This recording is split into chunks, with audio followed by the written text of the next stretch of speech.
atas petunjuk penyelamat kita. Saudara-saudara terkasih, selamat pagi.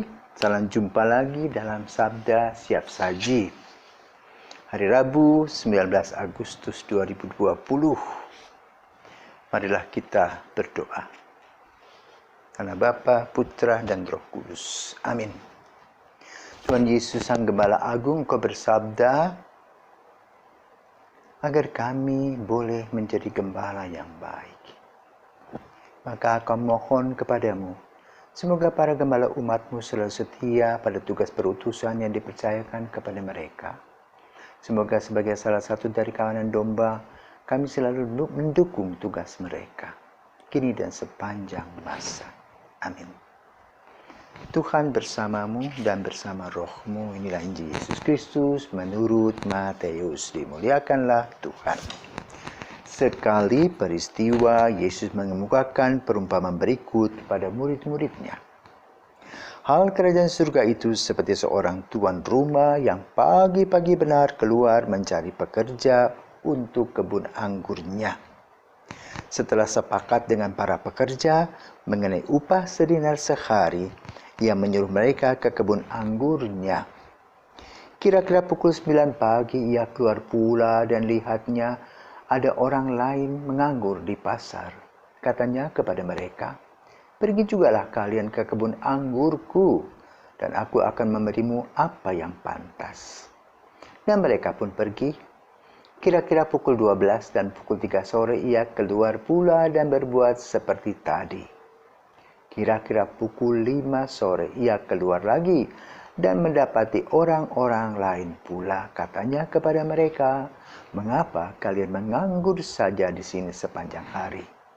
Jawab mereka, "Tidak ada orang yang mengupah kami." Kata orang itu, "Pergilah kalian juga ke kebun anggurku." Ketika hari sudah malam, berkatalah tuan itu kepada mandornya, "Panggillah sekalian pekerja dan bayarlah upahnya, mulai dari yang masuk terakhir sampai kepada yang masuk terdahulu." Maka datanglah mereka yang mulai bekerja kira-kira pukul 5 sore, dan mereka masing-masing menerima 1 dinar. Kemudian datanglah mereka yang masuk terdahulu. Mereka mengira akan mendapat upah yang lebih besar, tetapi mereka pun menerima masing-masing 1 dinar juga. Ketika menerimanya, mereka bersungut-sungut kepada tuan itu. Katanya, "Mereka yang masuk paling akhir ini hanya bekerja 1 jam, dan engkau menyamakan mereka dengan kami yang sehari suntuk bekerja berat dan menanggung panas terik matahari." Tetapi tuan itu menjawab salah seorang dari mereka, "Saudara, aku tidak berlaku tidak adil terhadapmu. Bukankah kita telah sepakat sedinar sehari? Ambillah bagianmu dan pergilah. Aku mau memberikan kepada orang yang masuk terakhir ini sama seperti kepadamu. Tidakkah aku bebas mempergunakan milikku menurut kehendak hatiku? Atau iri hatikah engkau karena aku murah hati?" Demikianlah yang terakhir menjadi yang terdahulu, dan yang terdahulu menjadi yang terakhir. Demikianlah Injil Tuhan. Terpujilah Kristus. Kebun anggur digambarkan sebagai kerajaan Allah. Itu dunia di mana kita tinggal bersama.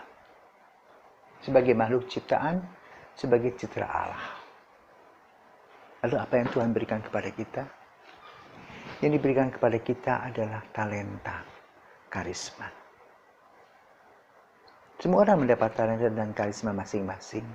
Ada yang menjadi pemusik, pelukis, ada pengusaha, menjadi guru, jadi dokter, jadi pastor, jadi uskup, jadi suster, jadi pelayan restoran, jadi pilot, jadi angkatan bersenjata, jenderal, ada yang jadi kopral. Banyak talenta yang Tuhan berikan kepada kita, dan semua tugas-tugas yang kita emban itu untuk apa? Menyemarakan hidup kita. Kebun anggur yang digambarkan tadi merupakan dunia di mana kita berproses dalam kehidupan. Dan itu ditanamkan atau diterangkan kepada mereka yang berkecimpung dalam dunia pertanahan, menanam. Maka ada proses. Pertama, membuat nursery, bibit. Kemudian memindahkan ke tempat lahan yang lebih luas. Disiram, dikasih obat, disuntik, kemudian menunggu, tumbuh, berbunga, berbuah, lalu panen. Ini proses. Tergantung kepada ketekunan kita. 1 dinar adalah upah kita yang sama. Bukan dalam bentuk kuantitas, tetapi dalam bentuk kualitas. Mutu yang Tuhan berikan kepada kita berupa karisma dan talenta. Tergantung bagaimana kita mengembang dan menumbuh kembangkan talenta kita. Maka kita tidak boleh iri orang lain, iri hati. Dia begini, dia begitu.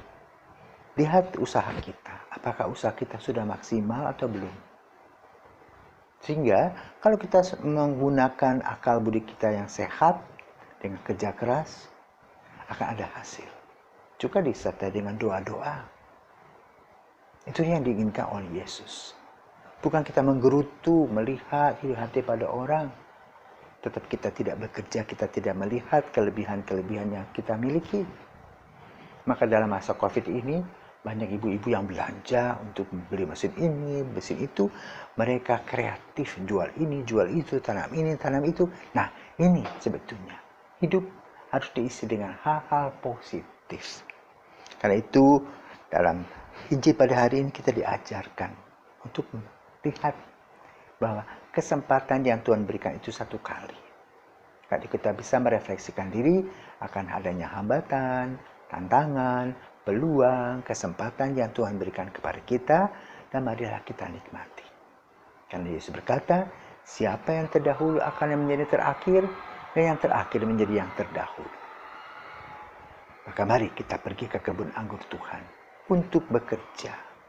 Kalau bisa menyiangi daun-daun yang tidak dibutuhkan agar kebun anggur kita berbuah. Kita juga memotong segala hal-hal yang buruk dalam diri kita, entah pikiran kita, perkataan kita, perbuatan kita. Dengan bersyukur kepada Tuhan senantiasa melihat apa-apa yang Tuhan berikan ini secara positif. Kalau kita berpikir positif, maka hidup kita akan kita alami dengan damai sejahtera. Tidak ada iri hati.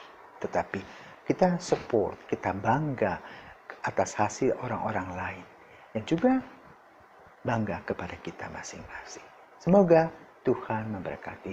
Selamat pagi, selamat beraktivitas.